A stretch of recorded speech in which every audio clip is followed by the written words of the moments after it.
new to my channel, I'm just a girl who likes reading romance, fantasy romance, paranormal romance, any kind of genre of romance in general, and I also happen to have cerebral palsy, and it would mean the world to me if you would subscribe to my channel. Happy Wednesday! Today's video is going to be, I'm going to talk about all the long romance books that I think are worth reading.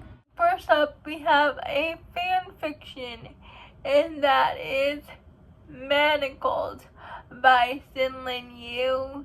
It is Germany fan fiction. It is what happens when the good guy lost the war to Voldemort and everybody dies, and Hermione is sent to be like a surrogate to Malfoy and his wife. Handmaid's Tale mixed with Harry Potter. It's told from past to present. It's just so good. It's one of my favorite books of all time. Works of all time. If you have not read Manacled, it's on AO3. I suggest you download it now, because if you guys don't know, Sin Yu is going to make it into an actual book, but she's going to take out all the Harry Potter references. So it will be changed, and it won't be the same. So I highly suggest downloading Manacled while you still have the chance to. It's on AO3. But oh my goodness, Draco and Hermione are my canon. I don't see Hermione with Ron anymore. I see Hermione with Draco. For the Fans by Nyla K. It's a stepbrother romance where it's MM. And we have one hero, an artist kid, and the other guy, I also can't remember his name, is the captain of the football team, and they do not get along. They hate each other at first, but somehow they can't help but be pulled to each other, especially during the football hero's time of need. The other hero always happens to be there when he is spiraling. They end up in the same college, but their dad cannot pay for the tuition. Artist hero, her friends suggest he make an OnlyFans account. The football hero happens to be there, and they start making videos together, and through that they start to form a friendship, start to form like a romantic connection. By awakening for the artist hero, the football player is closeted gay. But oh my gosh, there's so much religious trauma in this book, so much angst, and it was so worth it to see the football hero get through the other side of his trauma. Trigger warning for SA, but this book was so good. Even though it was so long, it was so worth it. Caution to the Wind by Gianna Darling. It's May and Axeman. Something happens to Axeman's wife when they're at a carnival, and May is there to witness it. May Clementine and X-Men, they become this unit after the incident happened. But May cannot let go of who was the one responsible for Clementine's mom's death, X-Men's wife's death, though she tries to find out who the killer is. In doing so, when she's like a teenager, she gets mixed up with the wrong people, and X-Man gets sent to jail. But when he gets out of jail, like, May suddenly stops contact with Clementine and X-Man doesn't know why. Years later, if you read Dead Man Walking, you know something happens to Clementine. So she calls May to her side. And when X-Man sees May again, like, what are you doing here? I don't want you here. But his daughter was like, Dad, I need her here. I can't get through what I'm going through without May by my side. But what X-Man doesn't know is that Clementine and May have secretly been emailing each other back and forth, and it's kind of like a second chance for them. X-Men finds out a couple of things about May that makes it impossible for him to stay mad at her. So it's their romance, and it's so good. X-Man and May are meant to be together.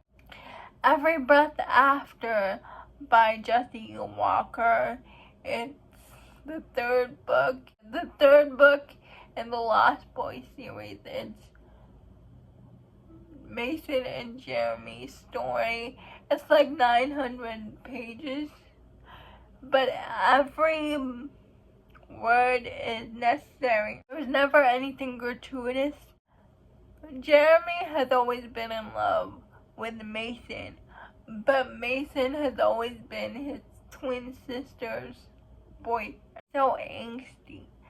And it's a friends to lovers romance. Well, there's not really the lovers part, they're just friends. But oh my goodness, it follows them till when they're 6 years old to when they're 23, and Jeremy and Mason go on a roller coaster of emotions. Jeremy is struggling with mental health, with his self-worth, and Mason tries to be there for it all, but then Mason is also struggling because he loses his girlfriend. She disappears, and we find that out in Where There's a Will and If There's a Way, so you have to read this book in order. But oh my gosh, I love Mason and Jeremy's story. I cannot wait for part 2. It's a single dad nanny romance, and this book was so beautiful. I would highly suggest the audiobook.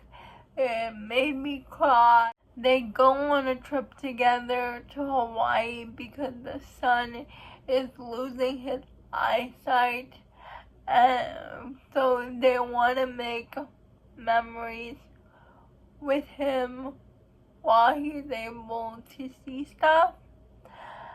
And the dad is so grumpy, Rafa, but you can see why he's grumpy, because his son is pulling away from him. And the dad feels like the nanny is taking his place, but when you learn why Nico is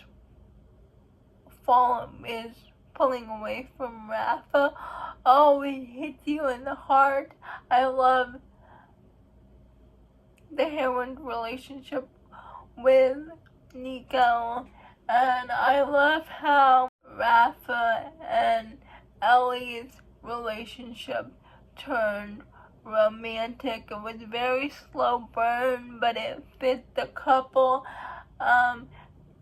Ellie used to be a songwriter for the music industry, but her songs were stolen from her by her supposed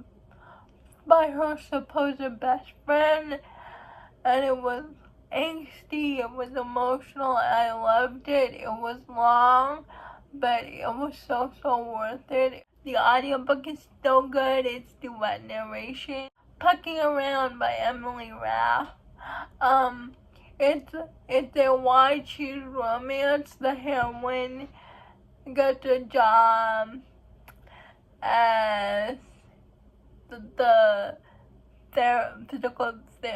doctor for the hockey team for the Jacksonville Rays, and she gets her romance with two of the hockey players, the captain, I believe, the one she had a one night stand with previously, and the equipment manager, and also the goalie.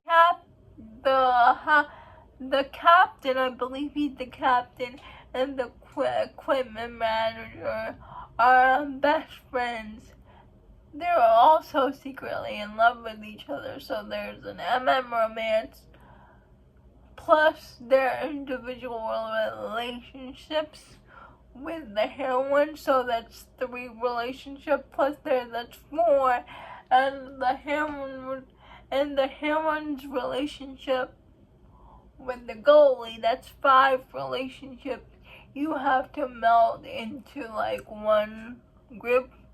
So, oh my goodness, it was so worth the page length, because you get development with every one of the characters. They have the best communication I've ever seen in a Why Choose Romance. The page length is very needed because the characters are very fleshed out. If you have not read Pucking Around by Emily Raff, please do. It's so good. Please like, comment, and subscribe to my channel. That would mean the world to me. And I'll see ya Friday. Bye.